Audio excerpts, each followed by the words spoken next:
যাদবপুর কাণ্ডের আজ এবার রাজধানীতে দিল্লির বঙ্গভবনে বিক্ষোভ এসএফআই এর সেই ছবি আপনাদের সামনে আমরা তুলে ধরছি।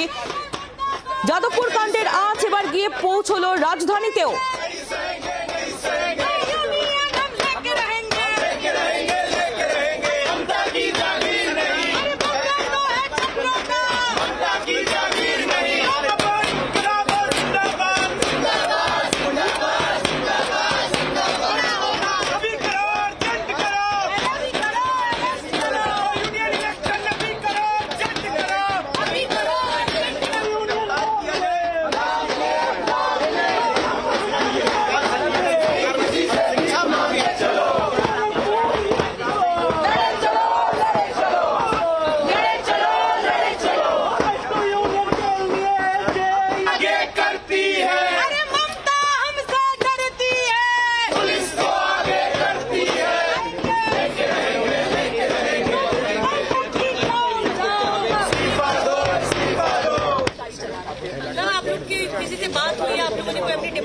রাজধানীর ছবি আপনারা এই মুহূর্তে দেখতে পাচ্ছেন। যাদবপুর কাণ্ডের আঁচ এবার গিয়ে পৌঁছেছে রাজধানীতেও।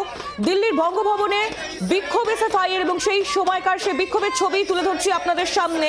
একদিকে ছাত্র ধর্মঘটের জেরে রাজ্যের দিকে দিকে খণ্ডযুদ্ধের ছবি সামনে আসছে, অন্যদিকে যাদবপুর কাণ্ডের আঁচ এবার গিয়ে পৌঁছলো রাজধানীতেও।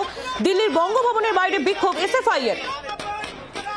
রাজীব চক্রবর্তী আমাদের প্রতিনিধি নয়াদিল্লি থেকে রয়েছেন সরাসরি আমাদের সঙ্গে। রাজীবের কাছে চলে যাবো। রাজীব, কি পরিস্থিতি এই মুহূর্তে? আমরা দেখতে পাচ্ছি যে ছবি বঙ্গভবনের বাইরে এসএফআই তাদের বিক্ষোভের ছবি সামনে আসছে।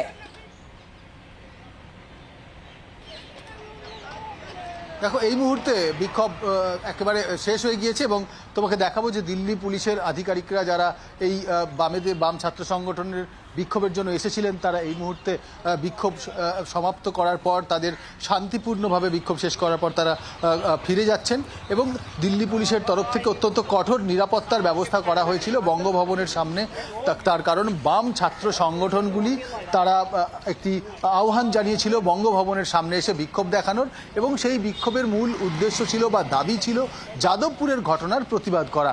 এবং এই যাদবপুরের ঘটনার যে প্রতিবাদ, সেখানে অভিযোগ যে ব্রাত্য বসু শিক্ষামন্ত্রী তার গাড়িতে চাপা পড়েছেন একজন ছাত্র, তিনি গুরুতর জখম। আমরা জানি যে রাজ্য জুড়ে সেখানে ধর্মঘট চলছে এবং দিল্লিতেও এই যে ধর্মঘট বা এই বিক্ষোভ তার আঁচ পৌঁছে দেওয়ার জন্যই কিন্তু এই আন্দোলনের ডাক দিয়েছিল বাম ছাত্র সংগঠনগুলি, এসএফআই এবং আইসার মতো সংগঠনগুলি।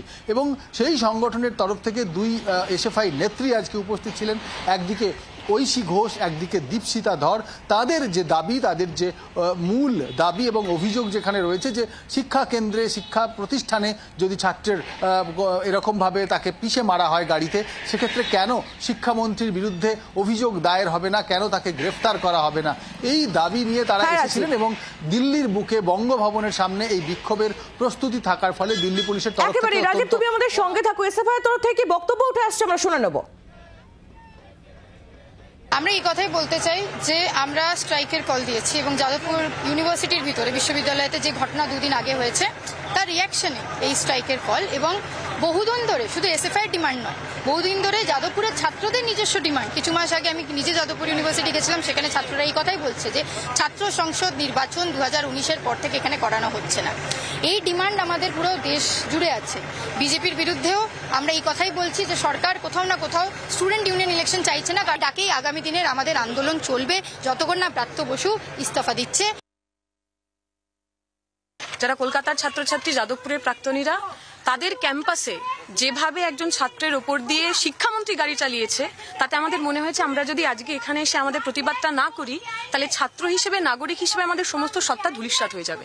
পশ্চিমবঙ্গের সরকার যদি মিনিমাম বিন্দুমাত্র লজ্জা থাকে, যদি লজ্জার এক্সপেকটেশন আমরা আর করি না, যদি এতটুকু ব্রাত্য বসুর মধ্যে লজ্জা থাকে, তাহলে ওনার ইমিডিয়েটলি পদত্যাগ করা উচিত। অ্যাটেম্প টু মার্ডার, এই ধারাতে ওনাকে জেলে পড়া উচিত, ওনাকে অ্যারেস্ট করা উচিত। এই দুটো ডিমান্ড নিয়ে, দুটো দাবি নিয়ে আমরা এখানে এসেছি। বাংলার আওয়াজ, বাঙালির আবেগ, জি 24 ঘন্টা।